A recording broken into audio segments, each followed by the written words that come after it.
Angel Olsen holds back from gussying her writing up or making it flash or pop, but if you have the patience to let it wash over you, there's tactile feeling to be found within how grounded it stays.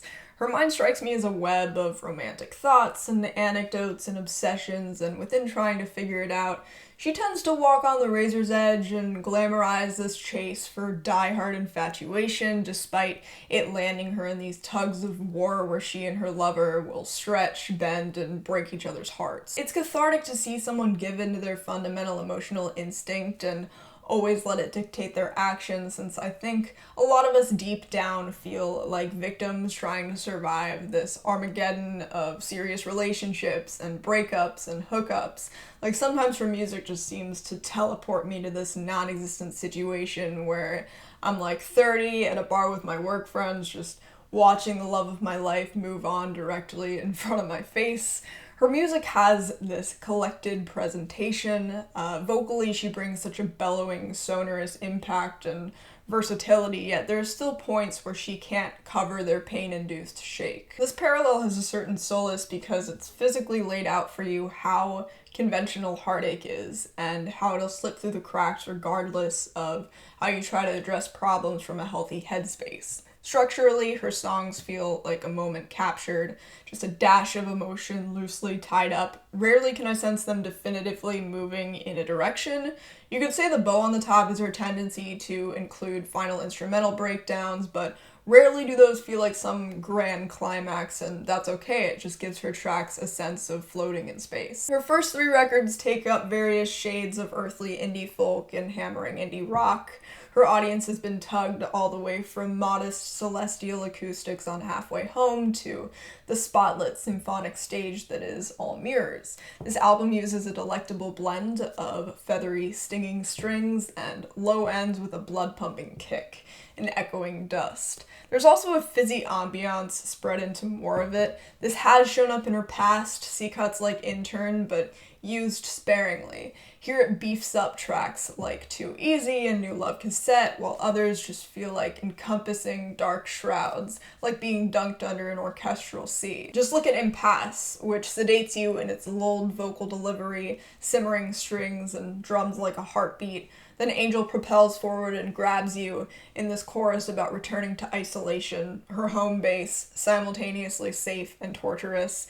The production sounds like a knife's blade being sharpened, then rupturing into something that pours out this gigantic atmosphere. In fact, that's something that slides into the album a lot. Lark might lean towards a more theatrical approach, but that's still built over top a bed of moisture, whether that's in the droning strings in the intervals it stays calm, or the vocal reverb in the intervals it passionately loses itself. This track's tendency to release then pull back is like lighting match after match, dropping them, then watching the flames burst, or shots of ecstasy through you followed by come downs, and the lyrics that come with it are thoroughly despaired. They capture a moment where a relationship winds up in a rut, even when it seems like most things are lined up for them to be together. Fitting that afterwards in the title track, she mulls over her approach to relationships since they're repeatedly caught by the same hooks that catapult to dead ends. And as she's falling or hanging by the edge, she grasps hold of the only hope she has, which is in the fact that at least the joy now sucked from her soul was there once upon a time. That's how you know she's really goddamn emotionally cornered. Her vocal melody here even resembles crouching or cowering into herself, like you can sense the sickness in her stomach. Pretty slick the way it uses a mirror image as a metaphor too. I picture her staring her destructive habits in the face when they come to haunt her in situation after situation. It could also suggest that she's become faceless through her need to latch on to someone else. But holistically speaking, she seems to have more grip on her emotions and governing them sensibly here than usual. She's even on the verge of accepting change. Tonight shows the extreme of this, where she unashamedly suggests that her life is progressing more and in a better state without this person entirely.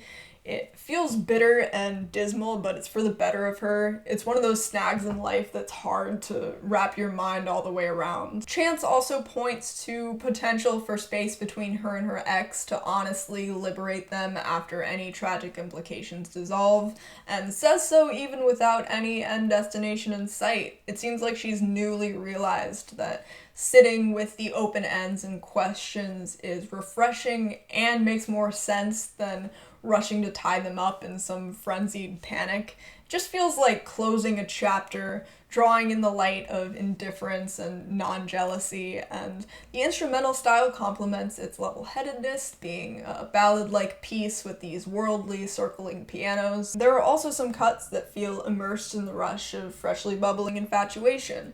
It's like she's dug herself out of the quicksand of these tangled ponderings that send her mind into overdrive. Summer is a pretty clear culprit with its primordial dribbling synth bass and flying guitar chords. It has a poppy sensibility to it, like there's a pretty huge triumphance going on here. And what it is cinematically presented. It actively takes you on as if you're seeing it front row at a musical. The rhythm has a jovial swing, and the cymbals a crashing impact, and the strings climb and in a sense complement the lyrical suggestion to continually shoot higher and venture into situations with authentic passion, even if it means not expecting security, since that's better than just looking towards someone to fill you up. So, this record, if you've been previously invested in Angel, I think this has much to gush about.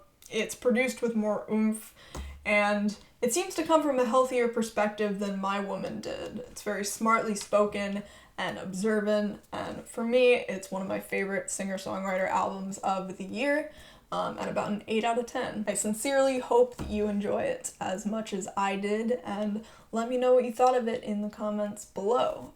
Thanks so much for watching my review, and I'll see you next week.